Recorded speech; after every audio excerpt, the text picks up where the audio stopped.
Hola, muy buenas noches. El día de hoy nos toca presentar al capítulo Sinaloa de la Sociedad Nacional de Nutrición y Endocrinología. eh, el tema de actualización en monitoreo continuo de glucosa. Tenemos el gusto de que nos presente esta plática el doctor Guadalupe Miscoat Galicia. Él es egresado de endocrinología del Hospital General de México. Cuenta con la alta especialidad en diabetes y tecnología por el Instituto Nacional de Ciencias Médicas y Nutrición y actualmente es miembro activo de la Sociedad de Endocrino. Entonces, te cedo el micrófono, Guadalupe, para la plática y pues muchas gracias en nombre del capítulo Sinaloa por contar con tu ponencia. Hola, doctor Yang. Muchas gracias por la invitación. Espero que sea de utilidad la plática. Y pues bueno, creo que al final se dan lo de las preguntas, por si tienen alguna pregunta al respecto. Y como les decía, espero que sea de utilidad el tema.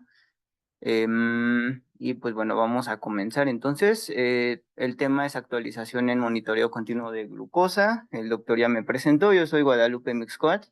y tengo alta especialidad en diabetes y tecnologías. Entonces vamos a empezar con esta charla.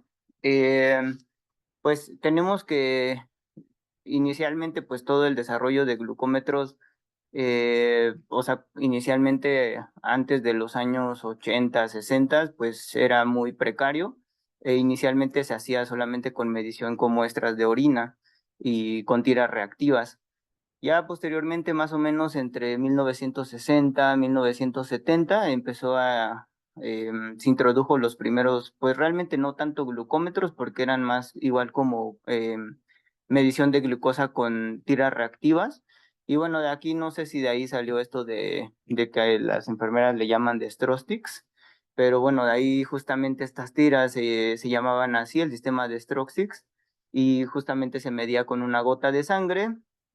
lo cual pues ya posteriormente fue evolucionando. Fue en 1965 que este doctor Leland Clark descubrió la tecnología de biosensores de glucosa, y bueno, había como que varias enzimas con las que hacían esta medición y se hacía como que esta reacción, que es la glucosa oxidasa y la deshidrogenasa, y pues actualmente esta glucosa oxidasa es como la mayoría de glucómetros con la que funciona, incluso los sensores que actualmente tenemos. Entonces, esta reacción es una reacción de óxido-reducción con la glucosa oxidasa, lo cual genera una corriente eléctrica y posteriormente, pues esto da como tal una medición que es como tal cuantificable de la glucosa. Y bueno, como vemos acá, perdón, dejen poner el apuntador. En este gráfico, pues fue en 1999 cuando inició como que toda esta evolución del monitoreo continuo de glucosa. Em,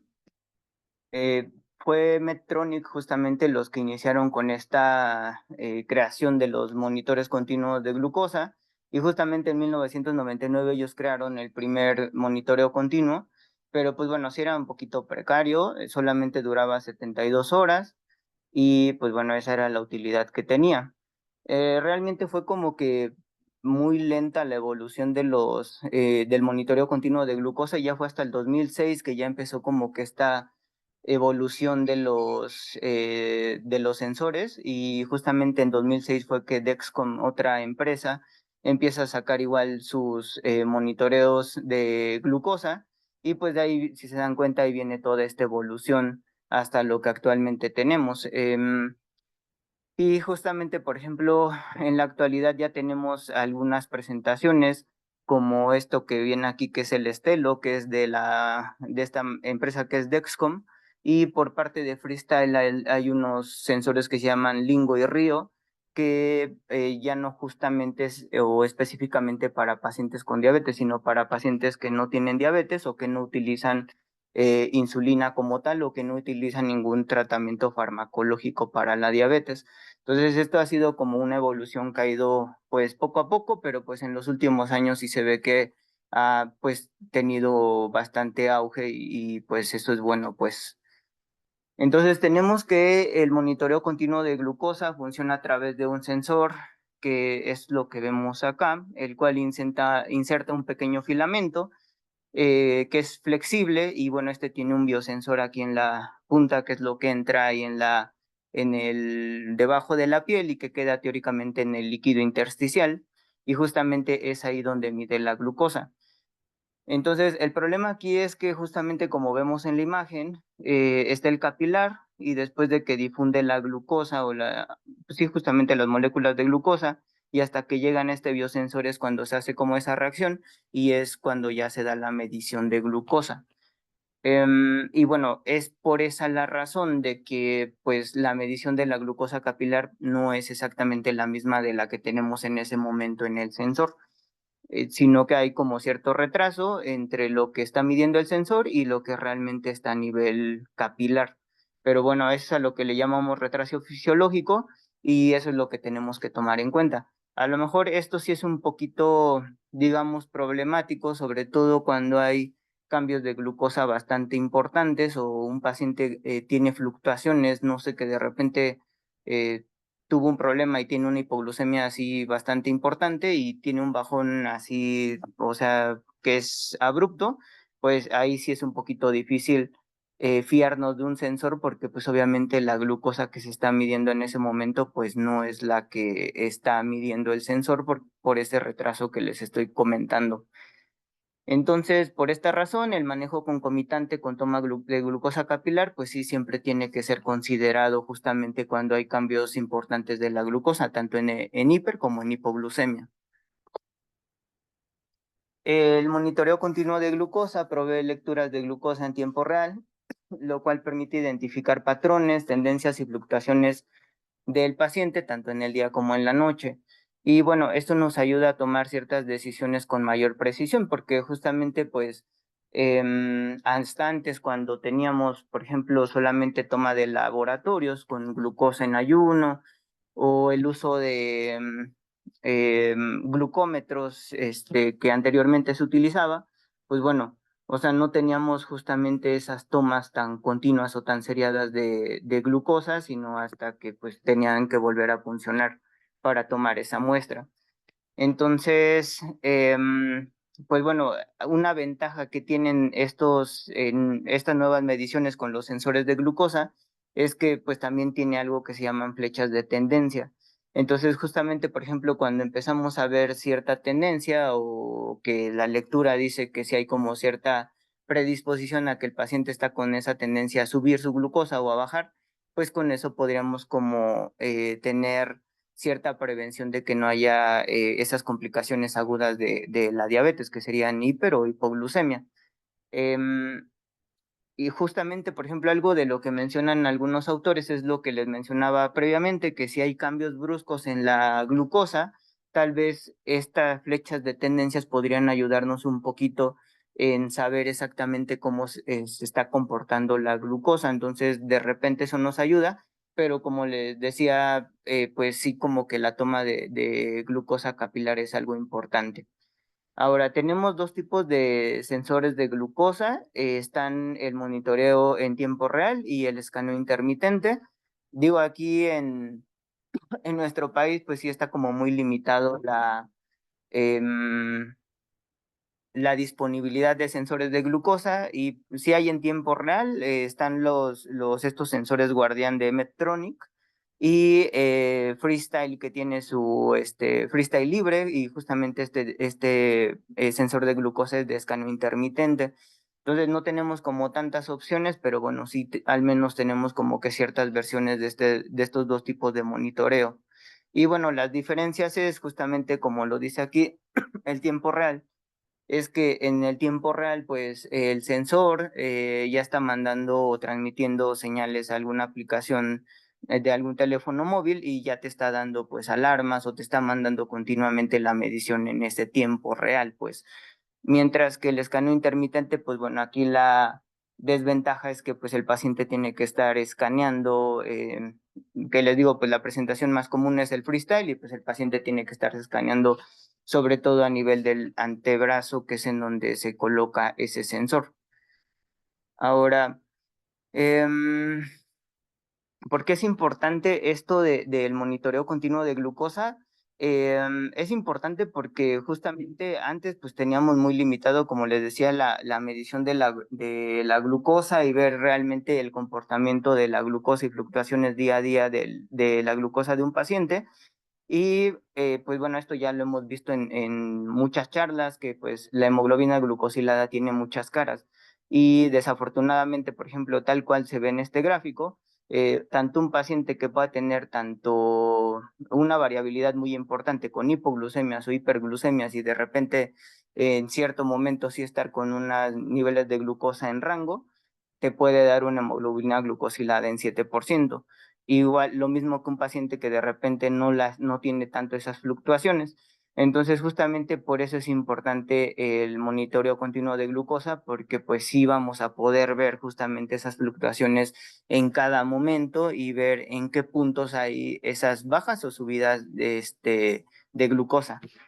Y bueno, algo importante es que este tiempo en rango, que es lo que nos mide justamente el sensor de glucosa para ver si ha estado el paciente en ese rango objetivo que buscamos, es que no está afectado por pues ningún otro factor, pues dado que, por ejemplo, la hemoglobina glucosilada, como sabemos, sí tiene como que eh,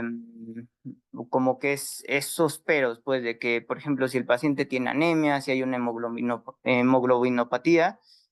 pues bueno, eso va a alterar como tal el resultado de la hemoglobina glucosilada, mientras que la medición con monitoreo continuo de glucosa no lo va a tener. Y bueno, el problema aquí era pues que antes sí teníamos, incluso hasta por 3 décadas estuvo esta medición con hemoglobina glucosilada, teniendo como ese auge de ver si realmente un paciente tenía un control de diabetes o no. Entonces, pues bueno, como les había dicho, la hemoglobina glucosilada no refleja esas fluctuaciones de glucosa y bueno, pues no captura justamente esa variabilidad o esas fluctuaciones que tiene el paciente día a día y pues incluso en cada momento del día, en cada hora, pues hay que tomar en cuenta que hay ciertas condiciones que sí pueden alterar las mediciones de glucosa por un sensor de glucosa o el monitoreo continuo de glucosa, pues. Y bueno, aquí vienen enlistado en esta tablita algunos sustancias o medicamentos que pueden justamente alterar la composición o la medición de glucosa. Y realmente la mayoría de estos medicamentos o sustancias nos van a llevar falsamente a una elevación de glucosa. Entonces, bueno, aquí viene igual otra tablita. Algo que se menciona en la literatura es que, por ejemplo, sobre todo para pacientes que a lo mejor están con una enfermedad grave y que de repente están con fiebre y que obviamente a lo mejor esa descompensación o esa enfermedad puede llevar a descompensación de la misma glucosa en sí, y si aparte les damos, no sé, por ejemplo, paracetamol, pues bueno, esto falsamente nos puede dar lecturas elevadas de glucosa y sí, pues puede interferir en que a lo mejor el paciente si está sufriendo de repente con hipoglucemia y está con un estado grave de, no sé, por alguna infección, pues falsamente si pudiéramos equivocarnos en las mediciones de glucosa con un sensor de glucosa. Entonces, en esa parte sí se recomienda el monitoreo también con toma de glucosa capilar. Y bueno, aquí como se dan cuenta, vienen más o menos las dosis que se tendrían que usar como para tener como que estas alteraciones en la medición y qué tipo de sensor es el que se afecta. Digo, como les digo, aquí pues no tenemos como realmente tantas presentaciones y tenemos el sensor Guardian de Medtronic y también tenemos el freestyle libre. Pero pues bueno, el resto que vienen aquí no los tenemos, pero bueno, creo que no está de más que los se mencionen aquí. Más adelante les voy a dar ejemplo de los sensores de glucosa que actualmente existen y que pues son como que los más actuales que están en el mundo. Ahora, ¿en quién se puede utilizar el monitoreo continuo de glucosa? Se recomienda el uso de monitoreo continuo de glucosa tanto en tiempo real como escaneo intermitente para el control de diabetes en jóvenes y adultos que reciben cualquier tipo de terapia con insulina. También se puede utilizar cualquiera de este tipo de monitoreo para adultos con diabetes tipo 2 que no justamente están utilizando insulina, pero que sí están siendo tratados con alguna otra terapia y que justamente se están intentando alcanzar ciertos objetivos glucémicos. Mm, Se recomienda sobre todo el uso de monitoreo continuo de glucosa en tiempo real para aquellos pacientes que están con una terapia con insulina, o sea, exclusivamente. Digo, pues el ejemplo más común es para los pacientes que tienen diabetes tipo 1. Se recomienda que para los pacientes que tienen monitoreo con escaneo intermitente, pues bueno, este tipo de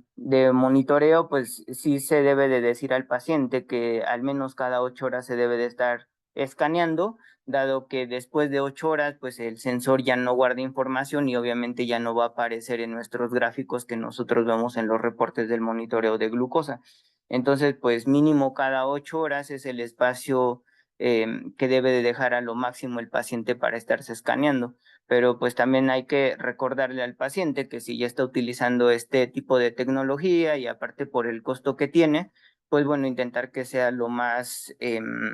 explotado posible que se pueda y aprovechar justamente para hacer ajustes más concisos de su manejo de glucosa. Ahora, ¿por qué se debe de considerar el uso de monitoreo de continuo de glucosa para el paciente con diabetes? Digo, ya se ha visto como en muchos estudios y ya se ha mencionado en muchas charlas que el monitoreo pues debe de considerarse sobre todo para intentar alcanzar metas glucémicas y obviamente el monitoreo sí ha demostrado que reduce la cantidad de hipoglucemias y de hiperglucemias en los pacientes y sobre todo las hipoglucemias que sí son bastante llamativas y lo que inicialmente se tiene que tratar en un paciente para evitar que esté cayendo en hipoglucemia. Pero más allá de eso, pues bueno, actualmente se tiene más evidencia de que el monitoreo continuo de glucosa pues va más allá de eso. De hecho, por ejemplo, hasta antes pues ya se conocía que la hemoglobina glucosilada pues sí tiene implicación en la relación de aparición de complicaciones microvasculares y bueno, esto ya está bien establecida en estudios como el DSST y el UKPDS, pero pues bueno, hasta antes de esto del monitoreo continuo de glucosa, pues bueno, no se tenía otra cosa más que el uso de la hemoglobina glucosilada relacionado justamente a estas complicaciones microvasculares. Pero bueno, actualmente ya se han hecho bastantes estudios, no se tiene tanta información realmente porque, pues sí, literalmente es algo nuevo y desafortunadamente también por la región o sea, o más bien en muchas regiones del mundo, pues incluso sí hay bastante restricción en el uso de monitoreo y por ende, pues sí es un poquito arriesgado como sí de dar como estudios justamente de ver el impacto del monitoreo, porque pues a lo mejor no está, por la región no estaría como abarcando a muchos lugares y a lo mejor no sé qué tanto impacto realmente pueda tener entre una raza y otra, pero bueno, lo que actualmente se tiene, sí se ha visto que para los pacientes que utilizan monitoreo de continuo de glucosa, sí se ha visto que un incremento del tiempo en rango, pues representa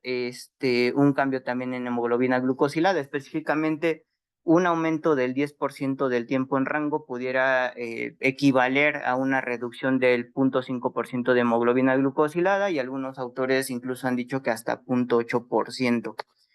Ahora, este aumento del tiempo en rango, en algunos estudios se ha asociado una reducción del 6,4% de riesgo de engrosamiento de la íntima media carotidia, lo cual indirectamente pues también es un factor de riesgo cardiovascular. De igual manera, sí se ha visto ya en estudios que también un aumento del 10% del tiempo en rango a lo largo de un año se ha asociado a una reducción de la albuminuria hasta un 19% en la relación albúmina-creatinina. Y bueno, hay dos autores específicamente, que es estos autores Shah y Roybeck, que son los que como que están trabajando continuamente en esto de ver estas métricas y la asociación con complicaciones microvasculares. y bueno, ellos sí ya han visto como cierta relación específicamente con retinopatía diabética, y han visto que un 5% de reducción de tiempo en rango, una reducción del 5% de tiempo en rango estrecho, que más adelante vamos a hablar, que es entre 70 a 140, o un aumento del 5% del tiempo arriba del rango, incrementa el riesgo de retinopatía diabética entre el 18, 28 y 20% respectivamente. Entonces, pues bueno, esto es como la evidencia de que pues justamente usar el monitoreo continuo de glucosa y justamente alcanzar estas métricas, pues sí, a lo mejor estaría previniendo justamente la aparición de complicaciones microvasculares, que es lo que pues intentamos buscar justamente en el paciente con diabetes. Ahora, actualmente en México hay, este justamente es un consenso que se sacó este año y se está pidiendo que pues sí como que se regule mejor la autorización del uso de monitoreo de sensores de glucosa y, o sea, no es otra cosa más que ellos están pidiendo que haya como ciertos aspectos que sí tienen que estar específicamente, por ejemplo, sobre todo para los reportes del monitoreo y que tienen que cumplir con ciertas normas. Antes, pues, hasta antes de este consenso, realmente no se tenía nada aquí como tal en el país y en general en Latinoamérica, pero pues bueno, en Europa y en Estados Unidos, pues sí, bastantes organizaciones y bueno, sobre todo, por ejemplo, permisos como la FDA, pues sí tenía como ciertas ahí características y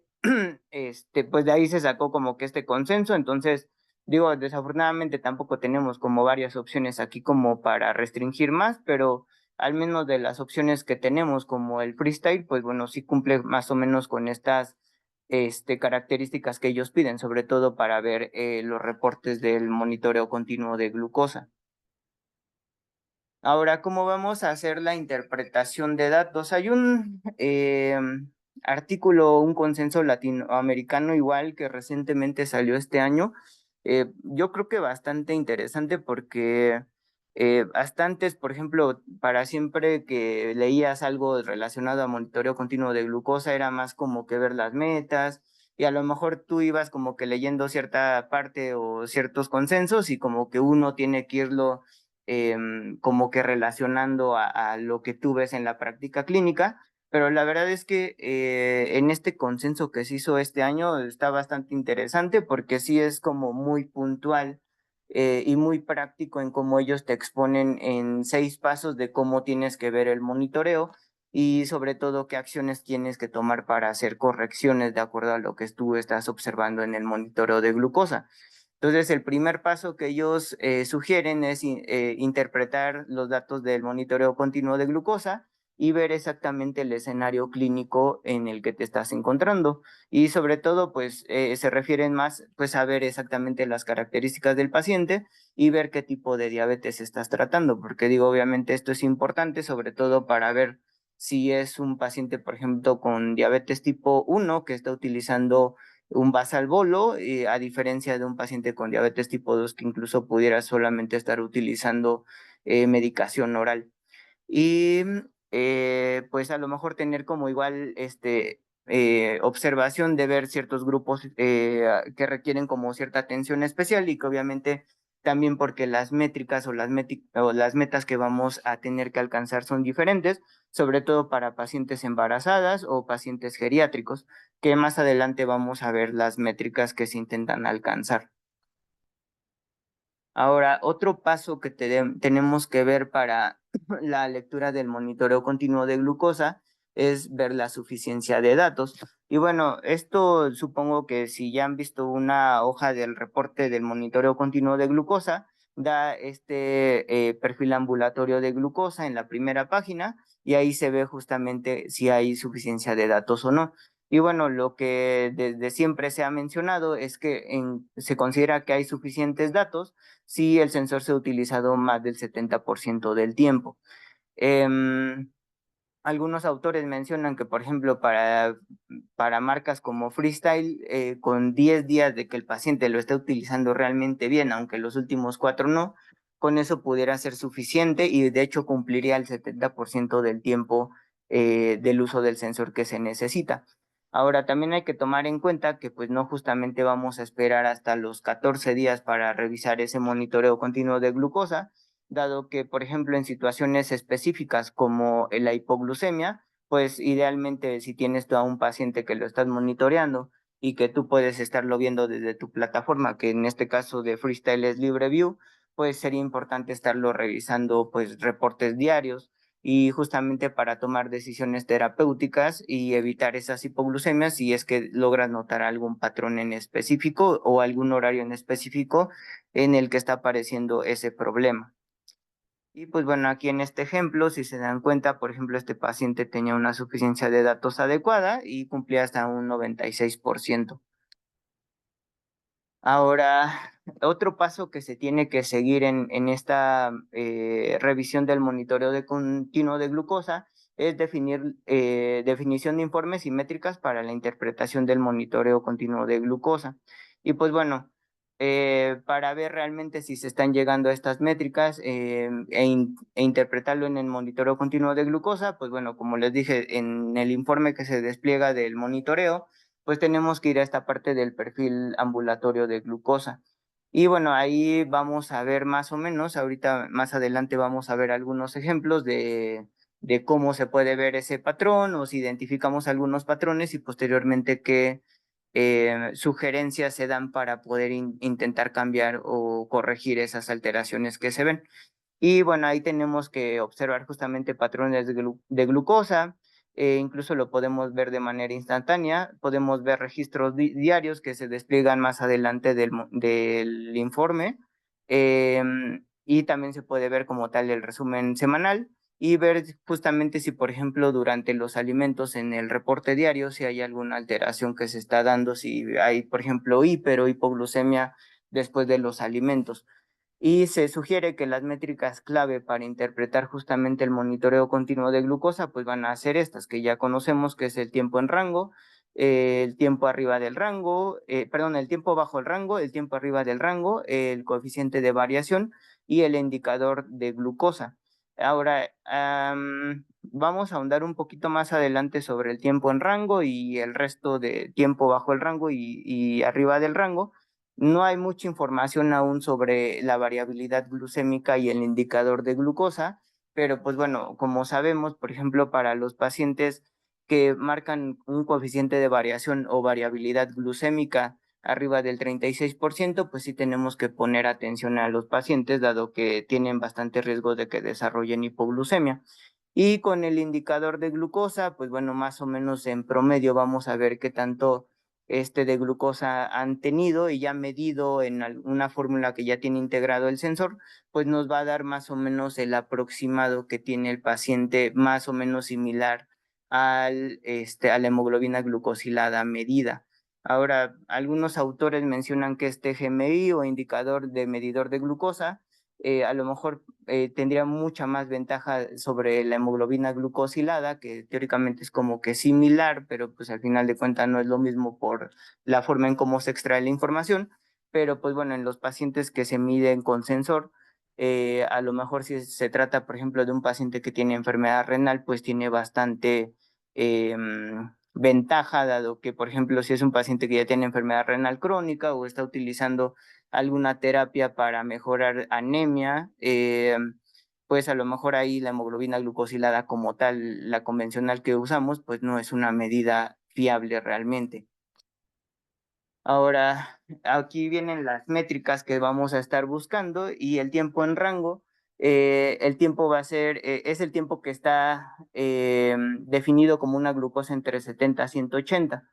Y bueno, esto va a ser a excepción en el embarazo, pero ahorita vamos a ver las gráficas de cómo están las métricas, que probablemente algunos de ustedes ya las conocen. Y bueno, se menciona que este tiempo en rango, que debe de estar entre 70 a 180, pues bueno, el paciente debe de cumplir arriba del 70% del tiempo estar en este rango que pues es el ideal. Em, Evidencia actual muestra que las métricas como el tiempo en rango, tiempo bajo el rango o tiempo arriba del rango se correlacionan bien con la hemoglobina glucosilada, convirtiéndolos en indicadores sensibles de eficacia terapéutica y calidad de la intervención. Y bueno, dado que esto, pues sí lo estamos monitorizando todo el tiempo y o minuto a minuto literalmente, a diferencia de la hemoglobina glucosilada. Y como les había mencionado, la variabilidad glucémica, pues bueno, eso también tenemos que estarlo observando ahí justamente en el reporte del monitoreo, dado que está asociada bastante al riesgo de hipoglucemia. Si está arriba del 36%, entonces lo ideal es que en la meta se debe de alcanzar una variabilidad glucémica o coeficiente de variación abajo del 36%. Y como les decía, este indicador de control de glucosa sirve como una referencia que es similar a la hemoglobina glucosilada y pues también respalda la interpretación general del perfil glucémico del paciente. La evaluación integral tanto de este indicador de glucosa como del coeficiente de variación y algo que es el promedio de glucosa ayudan a determinar con mayor claridad el perfil glucémico del paciente. Entonces, pues bueno, eso lo tenemos que observar justamente ahí en el reporte del monitoreo continuo de glucosa que vienen desplegado en la primera página en general de los reportes que se ven, por ejemplo, en Freestyle. Y esto es lo que les decía, aquí viene el promedio de glucosa, el indicador de control de glucosa y la variabilidad glucémica, y bueno, el tiempo en rango que sería este, y ahorita más adelante vamos a ver específicamente las metas que debemos de alcanzar. Bueno, aquí están. Realmente esto de la identificación de los objetivos de control glucémico, eso es algo que ya se tiene.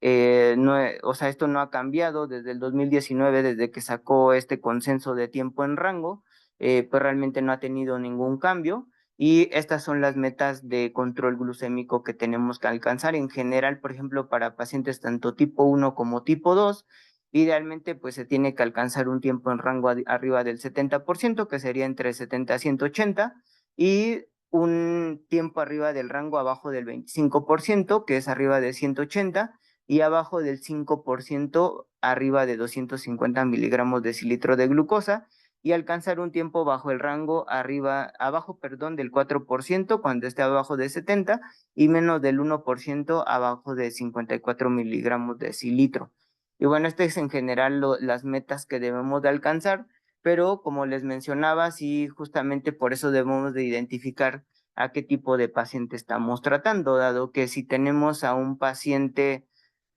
frágil o con alguna enfermedad terminal, o por ejemplo enfermedad renal crónica y falla hepática, pues a lo mejor si también las expectativas no son muy buenas, entonces tampoco vamos a ser tan estrictos y alcanzar estos rangos que les mencioné. Y pues bueno, ahí los rangos cambian. Y por ejemplo, para el tiempo en rango, pues solamente se da arriba del 50%, dado la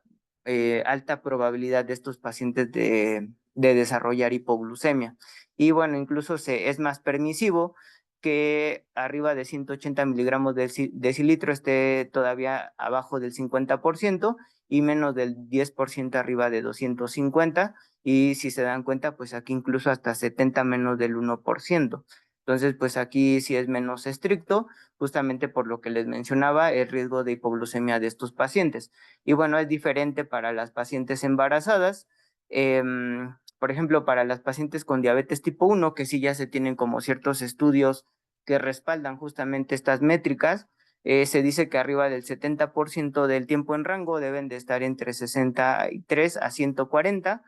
y menos del 25% arriba de 140, menos del 4% abajo de 63 y menos del 1% abajo de 54 miligramos de cilitro. Y bueno, para las pacientes con diabetes gestacional, sobre todo por diabetes tipo 2, pues bueno, ahí si se dan cuenta, incluso aquí no se menciona algún porcentaje de lo que se tiene que alcanzar, pero bueno, algunos autores mencionan que pues el tiempo en rango sí debe de estar arriba del 90% entre 63 a 140 miligramos de cilitro. Pero bueno, ahí como les menciono, no hay realmente tantos estudios que todavía soporten cuáles son las métricas que se tienen que alcanzar en estas pacientes, pero bueno, en forma general, estas son las que sí ya están como estandarizadas. Ahora, hay un nuevo término que recientemente se está pugnando, que es el tiempo en rango estrecho, que sería una glucosa entre 70 y 140. Y bueno, al igual que, por ejemplo, el tiempo en rango habitual que ya conocemos, pues se dice que debe de estar arriba del 70% del tiempo. Se considera una métrica significativa debido a su fuerte correlación con un tiempo en rango y su asociación inversa al desarrollo de complicaciones microvasculares y eventos cerebrovasculares que se ha visto en algunos pacientes con diabetes tipo 1. Ahora, este tiempo en rango estrecho igual no ha sido como tan validado todavía, dado que pues sí es un poquito difícil alcanzar, dado que los pacientes que se les pone a lo mejor a una métrica aún más ajustada sobre todo a esto que es un poquito ahí más apretada, pues sí va a conllevar a que los pacientes, por ejemplo, desarrollen hipoglucemia. Entonces, se ha considerado que a lo mejor este tiempo en rango estrecho sí pudiera tomarse en cuenta para los pacientes que utilizan microinfusoras y que sobre todo entran en una función automática. Y pues para los pacientes que tienen manejo con inyección, con bolo, pues bueno, ahí a lo mejor el tiempo en rango habitual que siempre conocemos, el de 70 a 180, pues sería la métrica que deberíamos de alcanzar. Y bueno, hay distintas asociaciones, y distintos autores que ya han estado buscando igual como que justamente ver y ser un poquito más agresivos, pues, en cuanto a las metas de control. E incluso ellos ya han como que intentado ya decir que a lo mejor cambiar estas métricas que ya conocemos y, por ejemplo, ellos proponen que para los pacientes, por ejemplo, con diabetes tipo 1, incluso se alcance arriba del 80% del tiempo en rango. Y para los pacientes con diabetes tipo 2 lo siguen dejando igual. Y bueno, sobre todo si mencionan ahí que para los pacientes tanto tipo 1 como tipo 2 que son de reciente diagnóstico, pues intentar ser un poquito más agresivos y tener arriba del 80% en tiempo en rango. Y bueno, para la población que tiene pues alto riesgo de hipoglucemia, pues siguen dejando a lo mejor estas métricas del tiempo en rango arriba del 50% y no siendo tan estrictos. Ahora, otro de los pasos que se menciona en este consenso es reconocer e interpretar los patrones del monitoreo de glucosa. Y pues bueno, los patrones que sí fácilmente vamos a reconocer van a ser estos tres, que es la hipoglucemia, la hiperglucemia y la variabilidad glucémica. Ahora, esto creo que igual desde charlas pasadas, siempre lo que se ha propuesto es que pues tenemos que identificar específicamente a la hipoglucemia y es la que inicialmente tenemos que corregir antes de intentar corregir alguna otra cosa. Y bueno, para esto pues es importante observar el perfil laboratorio de glucosa, justamente para observar estas tendencias. Y justamente este perfil ambulatorio de glucosa, pues es esta grafiquita que viene aquí y que pues a lo mejor si ustedes igual que continuamente si han estado observando igual monitoreos y ven los informes, pues esta gráfica la pueden ver desplegada en la primera hoja o en la primera página del reporte del monitoreo continuo de glucosa. Entonces ahí podemos ver como ciertas tendencias que se pueden o patrones que se pueden observar y ahorita los vamos a repasar y vamos a ver qué sugerencias se dan para intentar corregirlos. Entonces, bueno, hiperglucemia pues obviamente va a ser una glucosa arriba del tiempo en rango, que es arriba de 180 y esta puede ocurrir en distintas ocasiones del día, en la noche o en asociación a la ingesta de alimentos. Y pues bueno, alguna de las causas a las que podemos atribuir a esta hiperglucemia, pues puede ser que haya sido resultado de una terapia antidiabética subóptima, ya sea para pacientes que tienen manejo con insulina o con antidiabéticos orales. Em, También puede ser secundaria un inapropiado momento de administración de insulina, problemas sobre todo con la ingesta de alimentos, si es, por ejemplo, pacientes que tienen diabetes tipo 1, si hay un consumo excesivo de carbohidratos y sobre todo si no tienen un buen conteo o si no lo correlacionan bien con sus mediciones de factor de sensibilidad y relación insulina-carbohidratos, pues bueno, esto también nos va a llevar a la hiperglucemia. Hipoglucemia pues va a ser definida como una glucosa debajo del tiempo en rango y pues igual puede aparecer en cualquier horario del día. Y pues esta puede estar relacionada, una, a la omisión de ingesta de alimentos o, por ejemplo, también relacionada a la ingesta de alcohol. Otra de las causas pudiera ser, por ejemplo, el uso de una dosis excesiva de insulina o uso de antidiabéticos orales, sobre todo, por ejemplo, el uso de sulfonilureas o que en algunas ocasiones algunos pacientes utilizan sulfonilureas junto con insulina, entonces pues esto sí le puede generar bastante riesgo de esta hipoglucemia. Ahora otro causante pudiera ser el ejercicio y al igual que lo que había mencionado aquí, el conteo inapropiado en cuanto a carbohidratos o que no haya una buena medición para la relación insulina-carbohidratos o factor de sensibilidad también nos puede llevar a esta alteración. En este gráfico ahorita vemos más detalladamente en otras diapositivas, pero pues bueno, este es un consenso que se tiene de otra organización en donde ellos mencionan que pues, o sea, ya que se tiene el informe del monitoreo continuo de glucosa, pues como les decía, lo que primero vamos a identificar es si hay hipoglucemias o si hay justamente varias mediciones bajo el rango. Entonces, si es que esto está presente, entonces tenemos que buscar exclusivamente la causa para poder cambiarla y sobre todo, pues identificar en qué momento del día está apareciendo. Lo mismo sucede, bueno, por ejemplo, este primer ejemplo sería para pacientes con diabetes tipo 1, pero por ejemplo para diabetes tipo 2, pues obviamente también puede suceder y hay que ver justamente igual qué causas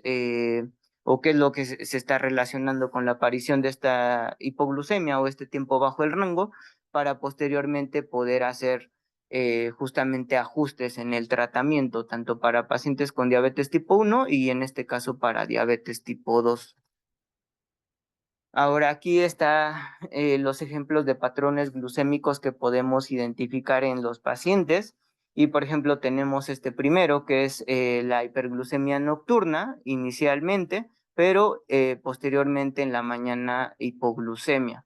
Otro patrón que podemos identificar es el fenómeno del amanecer, que pues obviamente primero en la madrugada no tiene que existir nada de hipoglucemia. Sin embargo, en la mañana, en las primeras horas, pues empezamos a ver ciertas fluctuaciones y elevaciones de la glucosa. Otro patrón que podríamos identificar sería, por ejemplo, una hiperglucemia persistente, y pues bueno, aquí si nos damos cuenta está todo arriba del rango y está muy descontrolado el paciente. Y, por ejemplo, otro patrón que podríamos ver sería una caída de la glucosa durante la madrugada y posteriormente en la mañana hiperglucemia. Y bueno, ahorita más adelante vemos qué acciones podemos tomar al respecto. Otra de los patrones que podríamos observar, por ejemplo, sería una hipoglucemia en las primeras horas de la mañana y posteriormente, pues, un descontrol importante de la glucosa. Otra sería, por ejemplo, ver una hiperglucemia postprandial, y pues bueno, aquí si lo vemos más o menos coincide con los horarios de la comida y específicamente si nos vamos a la revisión del patrón diario del monitoreo continuo de glucosa, igual podríamos ver ciertas alteraciones como por ejemplo hipoglucemia postprandial. Y bueno, ahorita en las siguientes diapositivas vemos qué acciones vamos a tomar. Entonces, este es otro paso de este consenso que mencionas, es tomar acciones en el contexto clínico de cada paciente. Entonces, identificamos un patrón glucémico, pues bueno, vamos a explorar las causas y también vamos a ver si hay problemas con un mismo patrón y esto debe de ser siempre evaluado. Eh, el que, por ejemplo, lo que veíamos de que sea hiper o hipoglucemias, pues bueno, no son excluyentes, o sea, puede haber cualquier patrón o incluso varios patrones de hipo o hiperglucemia en el mismo paciente. Y como les decía, pues primero los que vamos a identificar y vamos a corregir son la hipoglucemia y posteriormente pasamos a la parte de la hiperglucemia.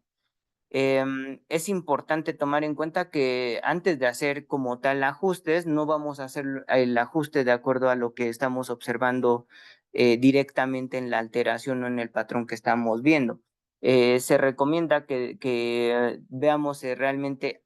4 a 6 horas previas al evento que estamos viendo, qué sucedió, porque también, por ejemplo, con eso es importante saber realmente qué cambios vamos a hacer. sobre todo, por ejemplo, no sé si se trata de un paciente que tiene diabetes tipo 1 y está con un manejo de basal bolo, pues obviamente ahí si damos cambios así abruptos, a lo mejor pudiera hacer que nos equivoquemos y en lugar de corregir, por ejemplo, por insulina basal, nos estemos corrigiendo con la insulina prandial y tal vez no sea de acuerdo al tiempo en el que estamos viendo estas alteraciones. Entonces, tenemos que capturar todos los factores de exposición que generan los cambios en la glucosa, ver las comidas, los horarios de ejercicio, medicamentos usados, sobre todo, por ejemplo, el uso de insulina y ver si, por ejemplo, la aplicación de insulina está sincronizada con los alimentos que está consumiendo el paciente. Entonces, en la dieta, los ajustes terapéuticos deben de abordar el conteo de carbohidratos, la dosis de insulina e identificar los carbohidratos con alto índice glucémico, que son lo que mayor problemática nos pueden llevar en cuanto a que el paciente tenga descontrol, ya sea con hiper o hipoglucemia. En insulina, pues los individuos que reciben múltiples dosis es necesario considerar el momento de administración de la insulina, dado que lo que les decía, por ejemplo, si el paciente se está equivocando en la aplicación de la insulina prandial y nosotros a lo mejor no estamos observando exactamente cómo está sucediendo o en qué momento está sucediendo un patrón, pudiera hacer que nos equivoquemos y cambiemos, por ejemplo, la insulina basal y a lo mejor el problema realmente es la prandial o al revés, pues. Ahora hay que tomar en consideración algunas cosas, por ejemplo, en el embarazo, la hiperglucemia postprandial es especialmente en las primeras horas de la mañana es bastante común en la diabetes gestacional. Entonces, pues bueno, aquí lo que se menciona es que el ajuste con los hábitos alimenticios y el ejercicio, pues es como que el manejo inicial, no vamos a dar específicamente algún tratamiento a menos que este tipo de cambios no logren llevar a una mejora del tiempo en rango en las pacientes.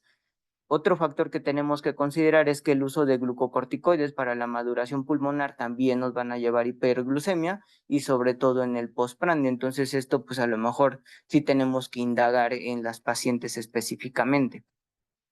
Tenemos que tomar en cuenta ciertos factores como el ejercicio, dado que las personas que realizan ejercicio pueden tener un aumento de la sensibilidad a la insulina y esto puede ser durante o después del ejercicio y obviamente esto nos va a llevar a la aparición de hipoglucemia. La escasa ingesta de carbohidratos también nos puede llevar a la hiperglucemia. Entonces, pues, por ejemplo, digo, no es parte del tema, pues, pero sí en algunas charlas se ha visto que, por ejemplo, para los pacientes que planean hacer ejercicio, se tiene que revisar previamente cuánto tiene de glucosa el paciente para ver si necesita algún aporte de alguna porción de carbohidratos para poder realizar el ejercicio y no tenga tanto problema o riesgo de que haga hipoglucemia. Y bueno, las intervenciones que se hagan en estos pacientes, pues debe de adaptarse al tipo, a la intensidad y a la duración del ejercicio que haga, dado que, pues, por ejemplo, no es lo mismo que hagan ejercicio aeróbico o de fuerza, dado que el aeróbico, pues habitualmente sí nos va a aumentar la sensibilidad a la insulina, nos va a poner más en riesgo a hipoglucemia, a diferencia del ejercicio de fuerza que nos puede llevar inicialmente hiperglucemia, pero posteriormente hipoglucemia, pero el patrón es distinto y justamente por eso es importante pues indagar qué tipo de ejercicio se está haciendo para ajustar la dosis de insulina y saber qué insulina vamos a cambiar, si los bolos de los alimentos o la insulina basal, dependiendo de qué tipo de ejercicio está haciendo el paciente. Ahora, estos son los patrones que habíamos visto inicialmente. Y, por ejemplo, tenemos este ejemplo que es la hiperglucemia matutina, que no está precedida de hipoglucemia. Entonces, por ejemplo, en estos pacientes, lo más común o las causas posibles, por ejemplo, pudiera ser el fenómeno del amanecer. Entonces, en estos pacientes lo que pudiéramos hacer es ajustar la insulina basal o más bien aumentar la insulina basal para evitar estos picos iniciales matutinos, pues. Igual otra causa que pudiera considerarse en este tipo de hiperglucemia matutina sería un inadecuado conteo de carbohidratos de la cena. Entonces, justamente para esto, pues se tendría que ajustar el conteo de carbohidratos o sí ser un poquito más dar un bolo un poquito más grande para justamente evitar excursiones y que posteriormente en la mañana termine con hiperglucemia el paciente. Ahora, otro escenario que se puede aparecer es la hiperglucemia persistente, como en este caso, donde pues todo el tiempo el paciente está fuera del rango. Y bueno, aquí posibles causas, pues probablemente que el paciente no esté llevando a cabo el uso de medicamentos y esté omitiendo dosis. O por ejemplo, para los pacientes que tienen un insuficiente bolo antes de las comidas, pudieran generar este tipo de patrón. Entonces, ¿cuáles son las intervenciones sugeridas para estos pacientes? Pues bueno, educar a los pacientes sobre la administración de insulina y pues obviamente evitar que no haya omisión de las dosis de insulina. Y pues bueno, también considerar a lo mejor la intervención cognitivo-conductual, dado que a veces sí puede relacionarse mucho a pacientes que todavía no tienen como adecuada aceptación de su enfermedad. Ahora otro ejemplo que podríamos ver sería la hiperglucemia postprandial. Y pues habitualmente las causas más habituales de esto pues es que el paciente uno o no utiliza su insulina basal o por ejemplo pues que no está utilizando o no está haciendo un buen conteo de carbohidratos. Y por ejemplo para la administración del bolo o temporalidad del bolo a lo mejor el paciente no lo está haciendo y no lo está haciendo por ejemplo 15 a 20 minutos antes de que empiece la ingesta de alimentos y pues obviamente esto nos va a llevar a esto. Entonces ahí pues las intervenciones sugeridas que se dan para ese tipo de pacientes pues es ver o educar al paciente en la temporalidad del bolo, ver si no está teniendo problemas para el conteo de carbohidratos en cuanto al factor de corrección o relación insulina-carbohidratos y justamente pues educar y ver que el paciente esté haciendo bien esos cálculos para que no esté sucediendo esta hiperglucemia postprandial. Y bueno, aquí está otro ejemplo que es la hipoglucemia postprandial y pues bueno, habitualmente hay posibles causas, es que el paciente esté haciendo un recuento inexacto de carbohidratos y pues que a lo mejor ni siquiera está comiendo lo esperado a lo que está contando y a lo mejor se está dando una sobredosis de insulina o el paciente está haciendo por ejemplo actividad física y esto está aumentando a que en el postprandio también esté haciendo eh, estas hipoglucemias. Y por ejemplo, para los pacientes que tienen un factor de corrección o relación insulina-carbohidratos muy bajitos, esto va a hacer que, bueno, nosotros antes en la alta decíamos está muy apretado el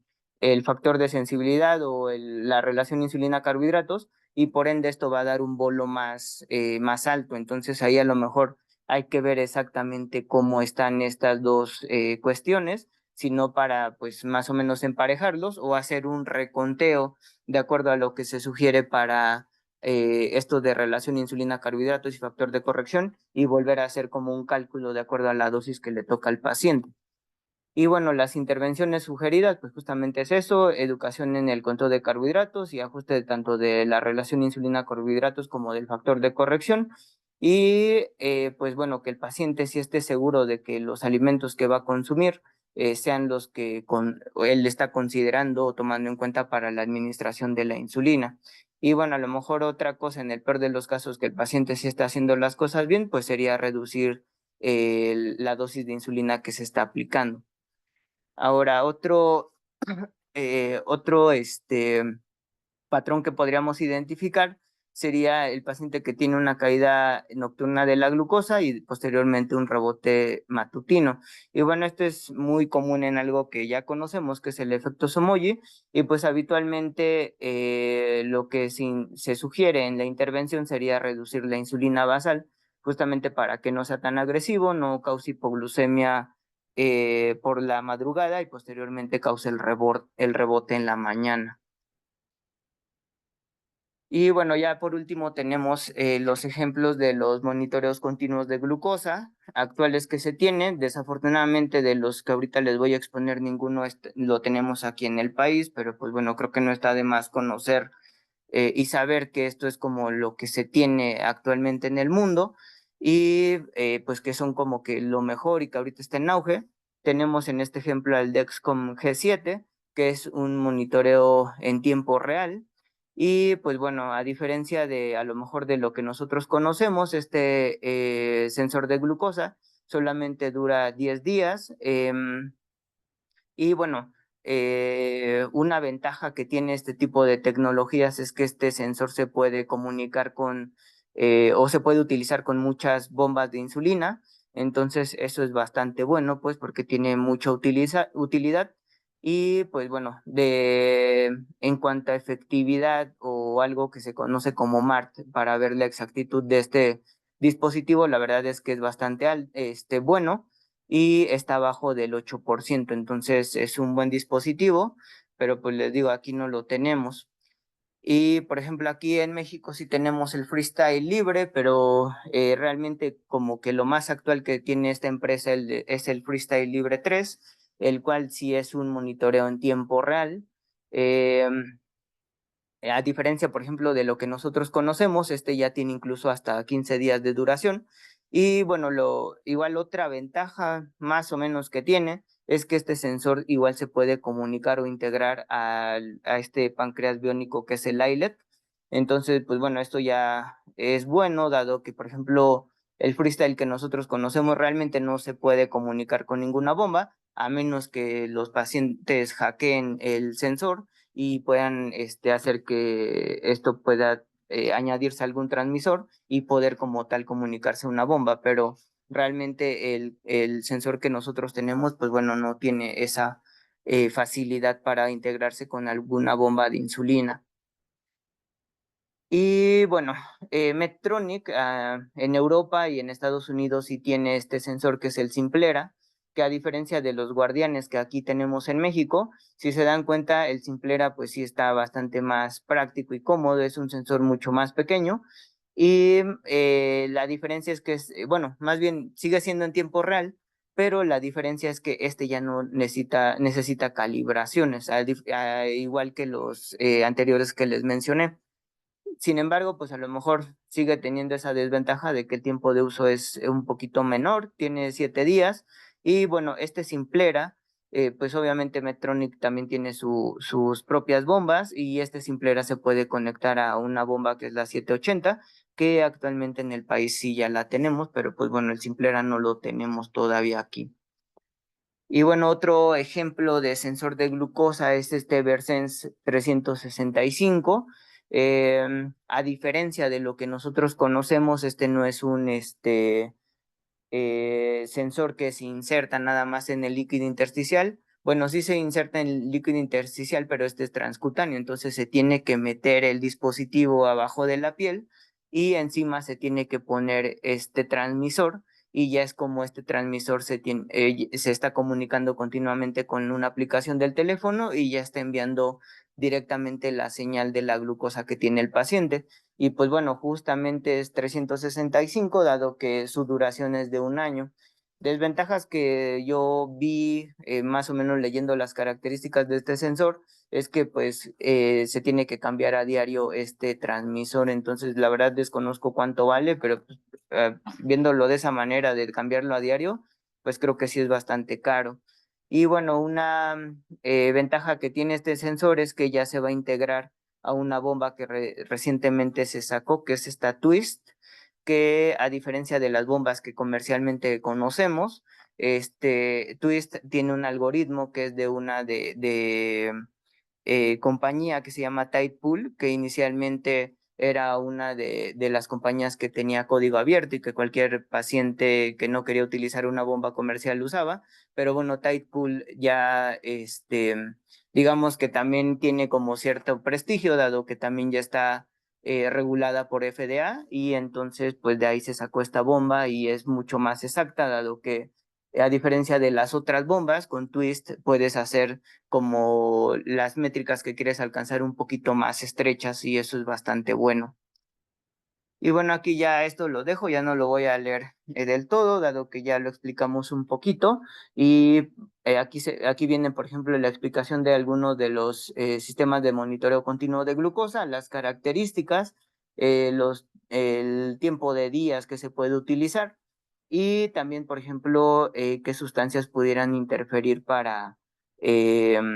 que no haya una buena medición de glucosa. Y como les decía, pues habitualmente nos va a dar una medición más alta de la que realmente tiene el paciente. Y bueno, al final de cuentas, pues vemos que realmente el inconveniente es el costo de este tipo de tecnologías. Ahora, ¿cuáles son las futuras consideraciones del monitoreo continuo de glucosa? Las innovaciones en el monitoreo continuo de glucosa presentan muchas oportunidades para expandir su uso más allá del manejo rutinario de la diabetes. Y pues bueno, ahorita se han hecho algunos estudios ya en pacientes que no tienen diabetes, justamente para intentar conocer ciertas métricas y ver si, por ejemplo, el uso del monitoreo continuo de glucosa nos pudiera, igual, al igual que otras, que las pruebas que habitualmente conocemos para estandarización y diagnóstico de diabetes, a lo mejor con el sensor igual nos den ya ciertas métricas de poder hacer un diagnóstico más oportuno. Pero bueno, aún falta mucho y sobre todo el problema aquí, pues como lo vemos, igual es la disponibilidad por región de este tipo de tecnologías. Y bueno, en cuanto a la tecnología emergente, ahora lo que se está intentando hacer es que pues este monitoreo continuo de glucosa y estos sensores pues justamente ya no sean invasivos. Entonces, en Europa ya existe esta cosa que es el Sugar Beat, que es un dispositivo no invasivo, que teóricamente se pone este parchecito y encima se tiene que poner este transmisor y ya ese transmisor es el que está mandando la señal al app del teléfono para que esté midiendo los niveles de glucosa. Es el único que realmente está regulado por una agencia en Europa, pero pues bueno, aquí en Estados Unidos o la EMA aún no lo ha autorizado, pero bueno, como tal, a lo mejor de lo que se tiene no invasivo, pues es algo que sí más o menos ya tiene estudios de validación. A diferencia de lo que creo que aquí en México sí existen como ciertos productos que parecen como glucómetros, que con los cuales se mide igual por infrarrojo teóricamente la glucosa, pero bueno, desafortunadamente ese tipo de dispositivos no tienen ninguna aprobación, entonces eso es como lo que tiene esa limitante, pues. Y también, por ejemplo, Apple está intentando integrar en su smartwatch un monitoreo continuo de glucosa no invasivo, pero bueno, no ha surgido ningún producto verdaderamente disruptivo capaz de desafiar los sistemas invasivos de vanguardia como los que vimos, que es Dexcom, Abbott y Medtronic, que son las empresas dominantes ahorita en la tecnología en diabetes. En cuanto a las conclusiones, pues bueno, el monitoreo continuo de glucosa es una herramienta que nos permite tener una mejor visualización de las fluctuaciones de glucosa en un momento a otro y nos permite mejorar los niveles glucémicos y alcanzar metas de glucosa para detener la progresión o prevenir aparición de complicaciones micro y macrovasculares en diabetes. Ahora, los contras es que desafortunadamente hay mucho por hacer en cuestión de conocimiento y disponibilidad por región y accesibilidad de este tipo de tecnología, sobre todo en nuestro país con un poder adquisitivo muy bajo. Y bueno, esto es todo acerca de la charla. Digo, espero que haya sido de utilidad y supongo que ahorita pues van a hacer las preguntas. Ok. Muy bien, muchas gracias por tu plática muy completa, muy clara, doctor Miscoat. Iniciamos con la ronda de preguntas. Doctora Lluvia Fajardo nos pregunta, quisiera saber si tiene alguna experiencia con monitoreo continuo con IDEX o LINX, que son sensores más al alcance de los pacientes, pero que aún no están aprobados por COFEPRIS. ¿Qué nos puede comentar, doctor? Específicamente de las marcas que me dice la doctora, sinceramente no tengo ahorita experiencia. He tenido experiencia con una marca que se llama Sibionics, que de hecho, por ejemplo, en la feria de tecnología a nivel mundial del ATTD, sí ha tenido participación ese tipo de sensores. Sin embargo, digo, lo malo es que realmente no tiene ningún, este, como tal, algún estudio clínico que apruebe la seguridad y eficacia de este tipo de tecnologías, pero pues bueno, a lo mejor literalmente en estos pacientes si tienen esta eh,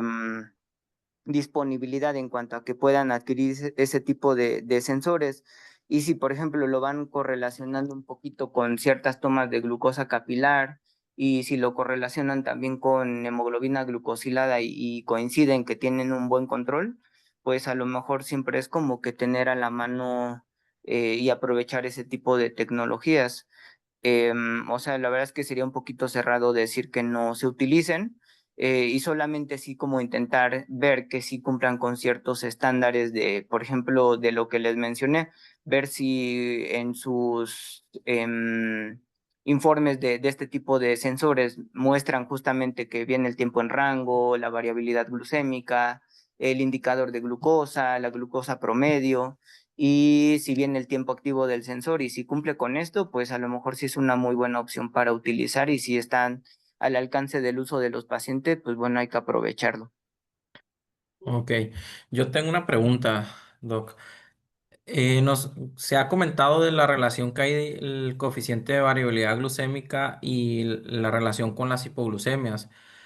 ¿Usted ha escuchado algo más de esta o ha leído algo más relacionado también como con el coeficiente de variabilidad glucémica como también la probabilidad de complicaciones microvasculares? Porque también yo en algún momento creo que por algo leí así, pero no estoy muy seguro de la fuente. No sé si usted ha leído algo al respecto.